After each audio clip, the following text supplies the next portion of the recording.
Hey everyone, it's Jego Reyes for CNN Philippines 10, where we break down major stories from here and abroad into bite-sized facts in 10 minutes. The Energy Regulatory Commission, or ERC, has extended the registration for Meralco's Lifeline rate program until January 2024. According to ERC, there is still a discount for Pantawid Pamilya Pilipino program or 4Ps beneficiaries and customers who are considered poor, even though they are not yet registered on the program. However, the Commission reminds them that starting January 1, 2024, they will not be entitled to a discount if they remain unregistered. Under the law, low-income electricity utility customers who are unable to fully pay their power bills are given subsidies. New York Times bestseller and Time Magazine Most Influential People lister Malcolm Gladwell was in Manila and spoke before an audience of 1,000 retailers at SM malls. He also runs a podcast where each episode tells a story and ideas in an honest tone, candidly, and often thought-provoking because they are backed by deep research. He has almost 1 million followers on X, formerly Twitter, thousands more on Instagram and YouTube.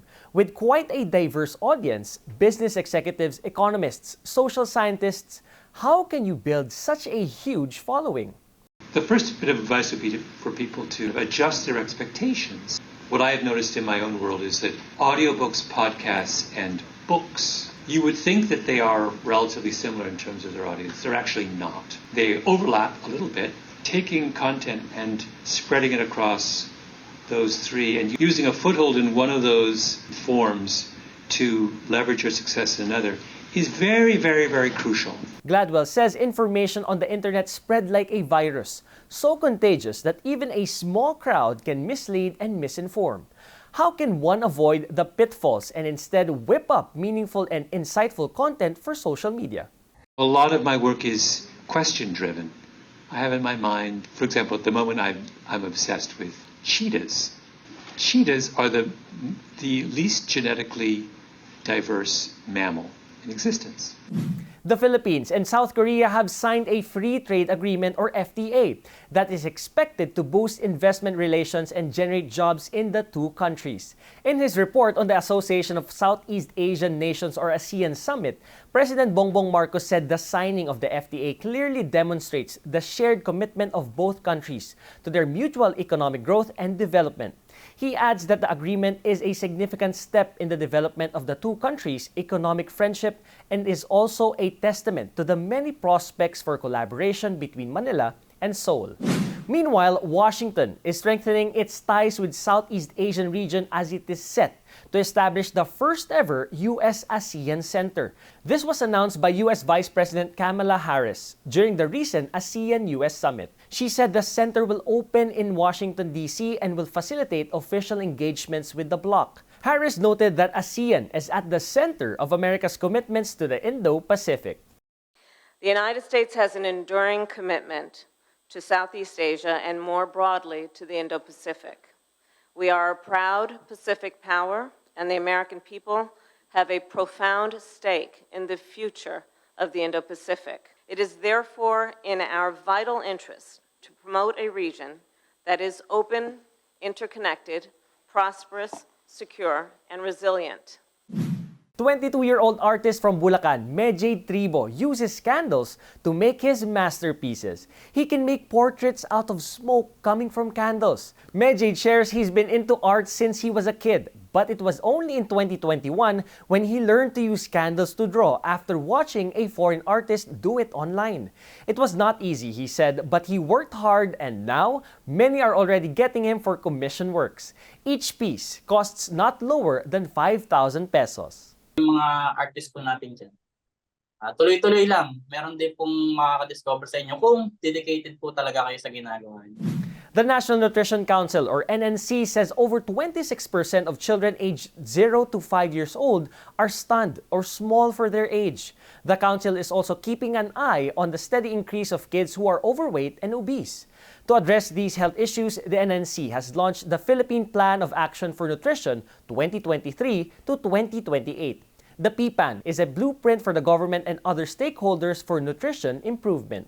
Isa sa major strategy ng PPAN, yung pag-improve ng consumption for healthier diet. Gusto natin dito sa PPAN na to, ma-improve yung ating food systems, mas maging affordable at accessible ang masustansyang pagkain.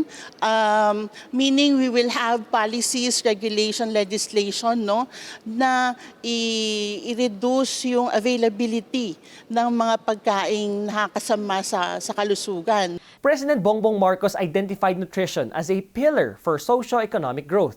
The council underscored the importance of proper nutrition to a child's physical and mental development.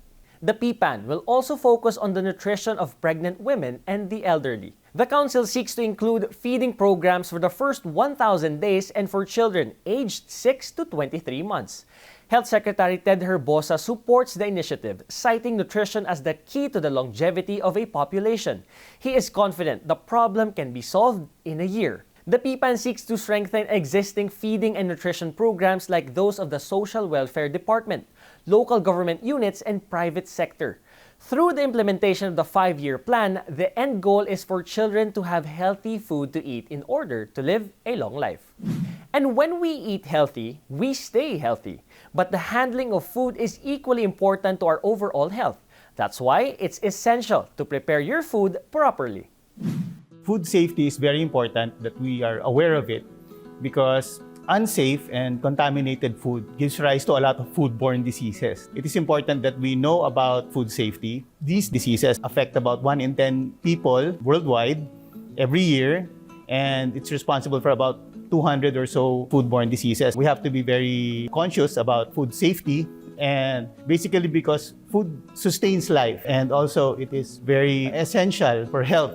The requirement of optimum health is that you are well nourished and you are taking in food that is free from disease.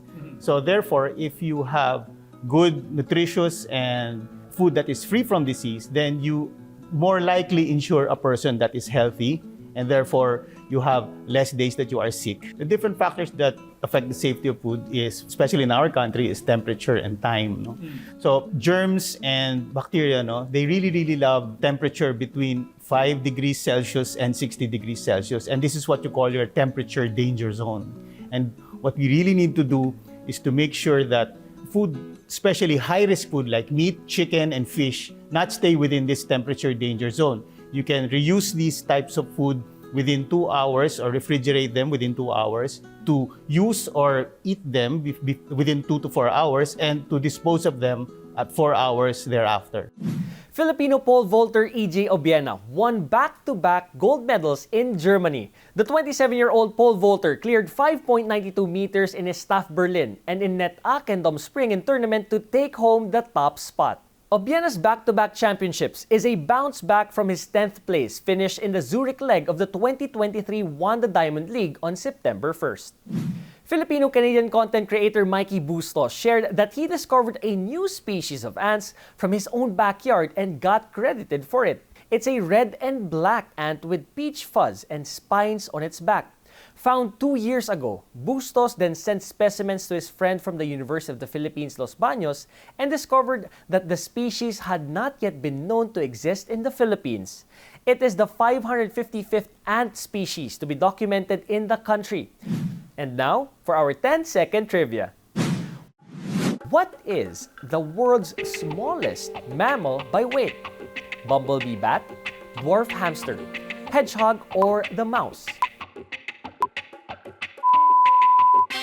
The world's smallest mammal by weight is the bumblebee bat.